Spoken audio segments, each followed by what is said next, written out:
I want to tell you about a man I'll call Frank, because his story is the most common story I know. Frank was 67. He'd been lifting 3 days a week for about 4 years. Nothing heroic, just steady. Then one morning his right shoulder started hurting when he reached overhead. Not agony, just a warning shot.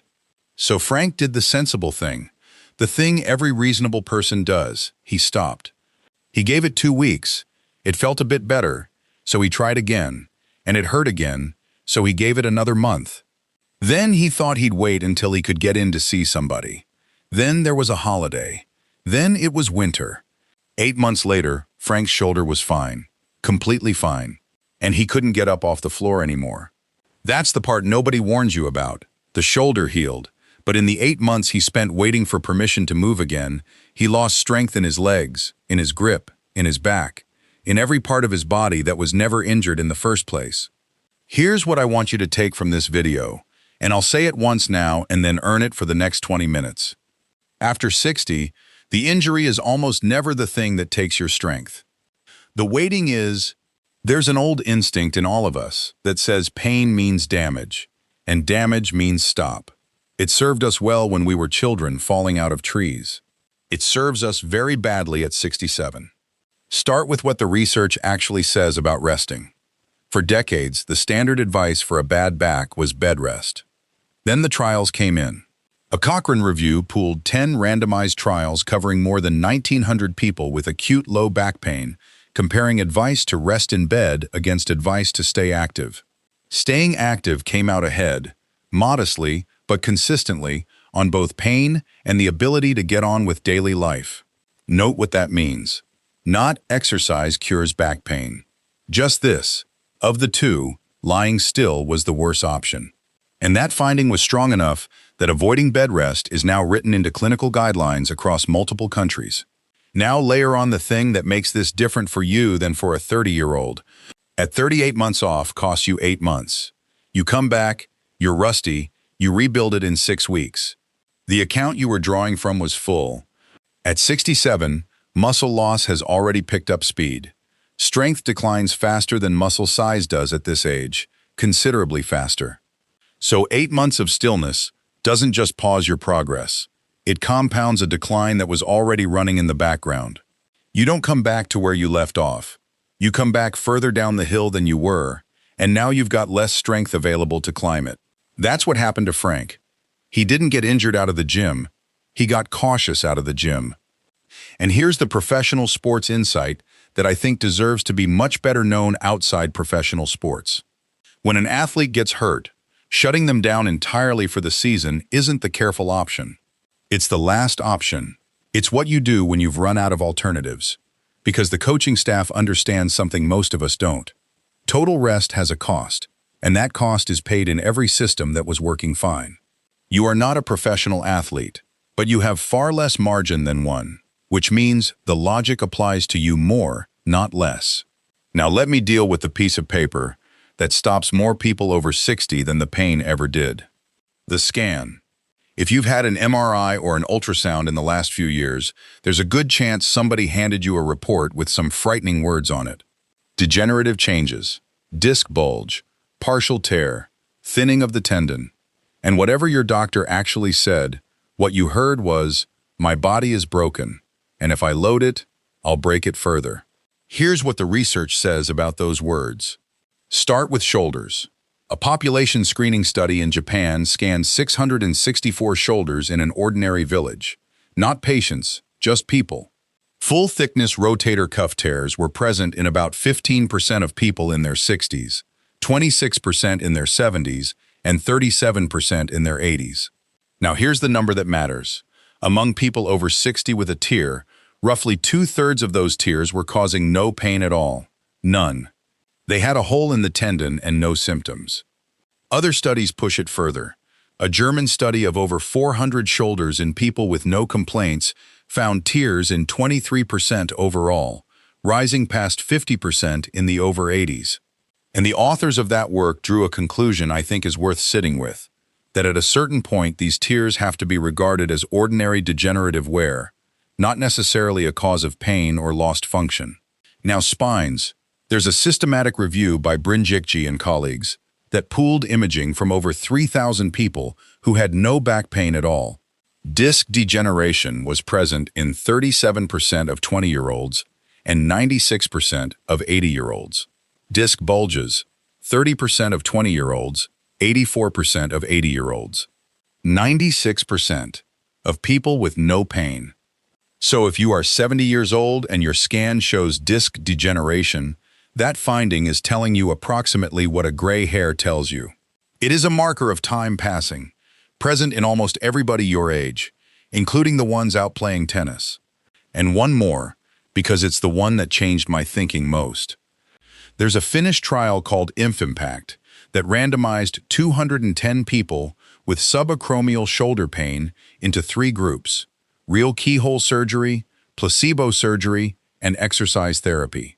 At the 10-year follow-up, the surgery offered no benefit over the placebo operation and no benefit over exercise. 10 years, no advantage. I am not telling you nothing is wrong with your shoulder. Something may well be. I am telling you that the scan is not a verdict. Tissue changes are not the same thing as pain, and loading a body that has some wear in it is not the reckless act you've been quietly assuming it is. The reckless act is Frank's 8 months. Everything else in this video comes out of one idea, so I want to give it to you cleanly. Your muscles don't know what equipment you're using. They only know the angle. Take your chest. Where the load actually lands depends on one thing: the angle between your upper arm and your torso. If your arms press out in front of you at 90 degrees to your body, you load the middle of the chest. If they press out at a higher angle, up above 90, you shift the work toward the upper chest. If they press downward below 90, across the body, you shift it to the lower chest. That's it. That's the whole mechanism. And once you see it, something useful happens. The equipment stops mattering. Because a decline push-up, feet up on a wall, body angled head down, puts your arms at that same high angle relative to your torso as an incline bench press does. Different exercise, upside-down body, same geometry, same muscle emphasis. And an incline push-up, hands on a bench, feet on the floor, puts your arms below 90 degrees relative to your torso, the same relationship you get on a decline press. It looks like the opposite of what it is. But your chest doesn't care what it looks like. It reads angles. Now here is why I've spent 3 minutes on push-up geometry in a video about injuries. Because if angle is what determines the stimulus, then angle is what you change when something hurts. You don't change the goal. You don't abandon the muscle. You find a different route to the same destination. One that goes around the sore spot instead of through it. That reframe is the whole video. Most people over 60, when a movement hurts, delete the movement and everything it trained.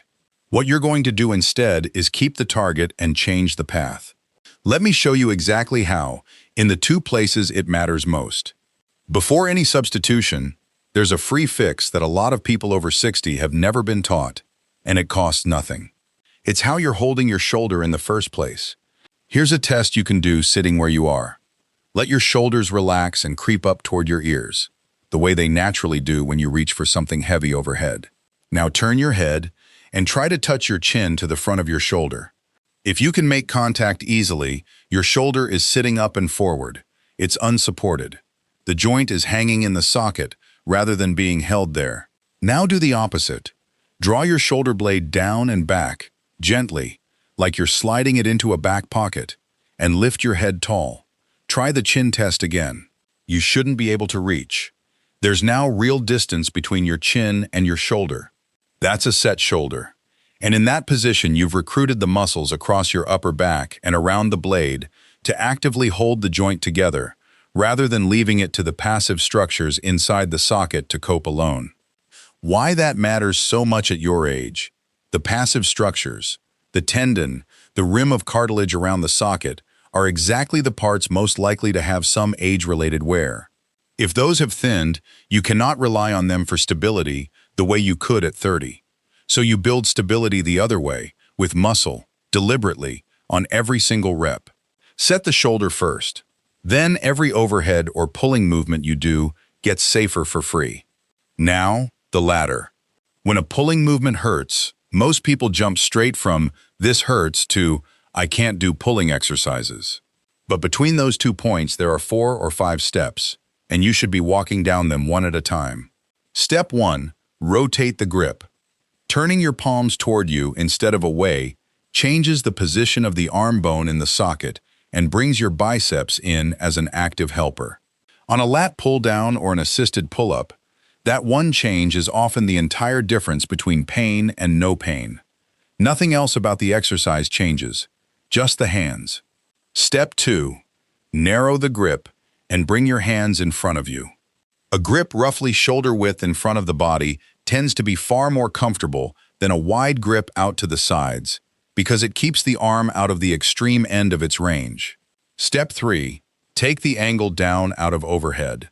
If pulling from above your head is the problem, pull from in front of you instead. A seated row, a chest-supported row, a single-arm row with your other hand braced on a bench. You are still training your entire back. You've simply stopped asking the joint to work at the far end of its range, where it's most vulnerable. Step 4. Support the body. If hanging is the specific problem, and for a lot of people it is, because gravity pulling down on a loaded joint is a very different demand than pulling, then stop hanging. Rest your forearms on pads. Use a machine that supports your torso. Take the hanging out and keep the work. Step 5. Reduce the range.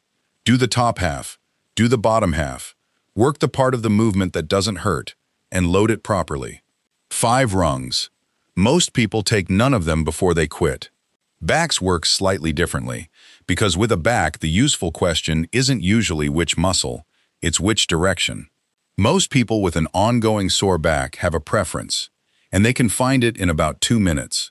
Stand up and gently arch backward a few times, hands on your hips, easing your lower back into extension. Notice what happens. Then sit or stand and gently round forward a few times, curling the lower back the other way. Notice what happens again. For most people, one of those 2 directions will feel like relief and the other will feel like aggravation. That's your directional preference, and once you know it, you know how to build your training.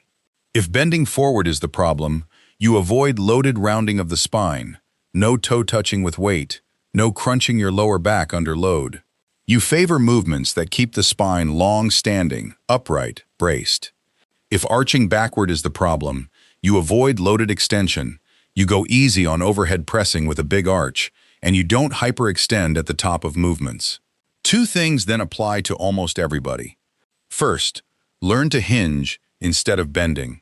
A hinge means the movement happens at your hips while your spine stays neutral, chest stays proud, back stays long, bottom travels backward. It's how you should be picking up a suitcase, a grandchild, a bag of compost. Practice it unloaded first, in front of a mirror, until it's automatic. It's not just a gym skill.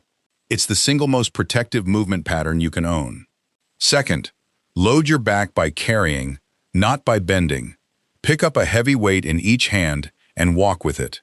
Your whole trunk has to brace to keep you upright. Your grip works, your posture works, and your spine never has to move under load at all. For a sore back, that's an unusually good trade, and it happens to be exactly what carrying shopping in from the car demands of you. Now, train around the pain is useless advice without a way to measure it. So here's the framework I'd want you using. Score your pain out of 10 while you're moving, where 0 is nothing and 10 is the worst you can imagine. 0 to 3, green. Mild, tolerable. Doesn't change how you move. Carry on. Load it. This is the zone where you make progress. 4 to 5, amber. Noticeable. You can still complete the movement with good form. You may proceed, but only under the 24-hour rule, which I'll get to in a second.